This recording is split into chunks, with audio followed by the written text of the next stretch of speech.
Hola compañeros del canal, antes de empezar les mando saludos a Kevin MX y Jesús MX. También les recuerdo que se unan al mejor grupo de acuariofilia que pueden encontrar en Facebook, Grupo La Atlántida. Bueno, hoy vamos a hablar acerca de las bacterias que se forman en nuestro acuario durante el ciclado. ¿Qué bacterias son? ¿Cómo son? ¿Qué función cumplen? ¿Dónde viven? ¿Qué parámetros necesitan para vivir? ¿Y cómo las podemos cuidar? Bueno, empecemos con la información.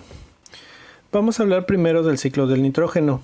Si no haces un previo ciclado o introduces a los peces al acuario inmediatamente, lo que te puede suceder es que tus peces mueran envenenados por los altos niveles de amoníaco que se producen por la mineralización de los desechos de los peces y exceso de comida. La descomposición de tejidos animales y vegetales. Además, los peces excretan amoníaco tras la digestión de los alimentos.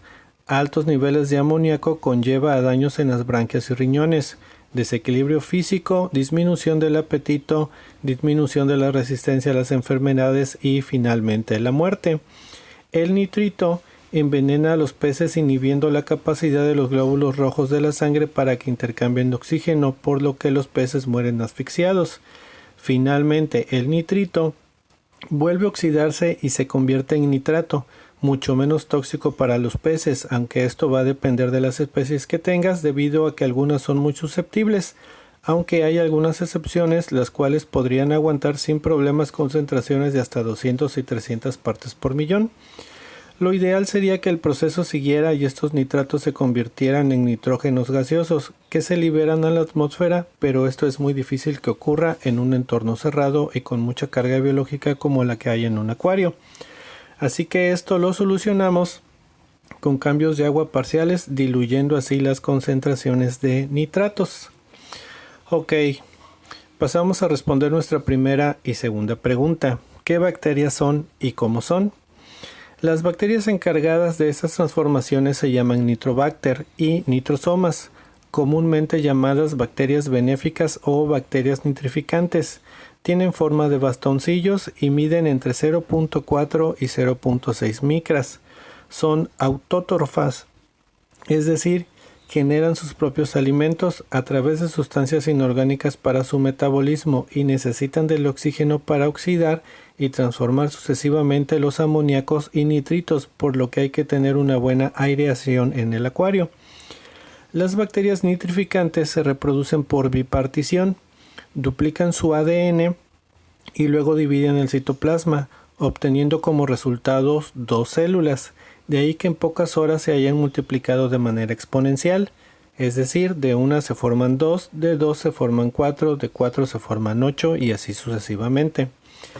Las nitrosomas duplicarían su población en 7 horas y las nitrobacter en 13 horas. Este es un tiempo relativamente largo, teniendo en cuenta que hay bacterias que duplican su población cada 20 minutos. ¿Qué función cumplen? El agua de nuestro acuario contiene ciertos niveles de nitrógeno, el cual se genera por los desechos de los peces y residuos de alimento. El nitrógeno está presente en forma de amoníaco, siendo tóxico para nuestros peces. Entonces se hace necesaria la valiosa colaboración de las nitrosomas. Las nitrosomas convierten el amoníaco en nitritos y de ahí reciben su nombre de bacterias nitrificantes.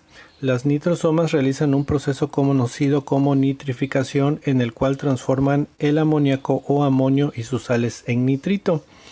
A diferencia de otras bacterias, estas tienen un desarrollo lento y necesitan una gran cantidad de amoníaco para reproducirse, de ahí que sean necesarias varias semanas en madurar un filtro durante el ciclado.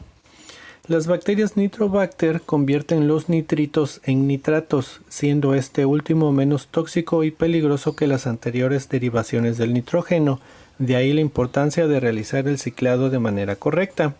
Ahora, ¿dónde viven?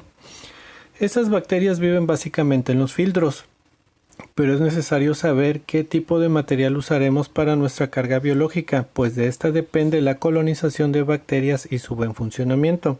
Sin importar el tipo de filtración que utilicemos, la clave del éxito radica en el material filtrante que se va a utilizar, pues ahí es donde se alojarán y reproducirán las bacterias nitrificantes.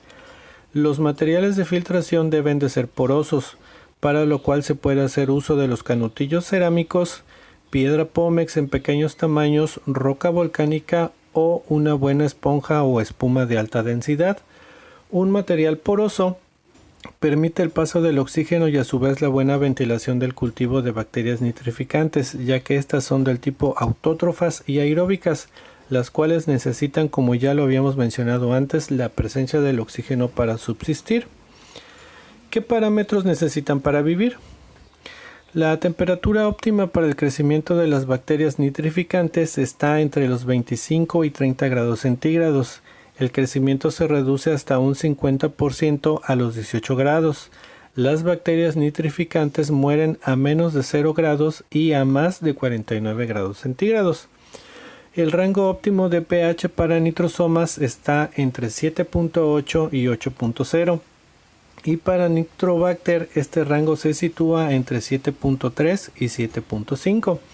El crecimiento de las nitrosomas se inhibe por debajo de 6.5 y toda nitrificación se paraliza por debajo de 6. Como ya hemos dicho antes, el oxígeno disuelto en el agua es muy importante. El óptimo se situaría en condiciones superiores a un 80% de saturación. ¿Cómo debemos de cuidarlas? Las bacterias nitrificantes son sensibles a la luz, sobre todo a las radiaciones UV. Es recomendable no encender la luz de un nuevo acuario hasta que las bacterias se hayan asentado en el interior de la grava y de los filtros. Al menos debemos dejar pasar 2 o 3 días del ciclado y luego encender las luces si tenemos plantas naturales. Debemos evitar fuertes cambios de temperatura, tener cuidado con las medicaciones, especialmente los antibióticos de amplio espectro. Siempre es mejor tener un acuario hospital y ahí medicar o tratar a los peces enfermos, porque las medicaciones pueden acabar con nuestra población de bacterias y por ende del resto de habitantes del acuario. El material filtrante debe de ser lavado con la misma agua del tanque, por ninguna razón con agua de la llave, porque el cloro destruye las bacterias de cualquier tipo. El material filtrante debe de ser renovado paulatinamente y nunca de una sola vez. Se retira una parte del mismo y se sustituye por otro limpio. Al cabo de unas semanas, el nuevo material habrá sido invadido por las bacterias colonizándolo y podremos retirar la otra mitad que habíamos dejado.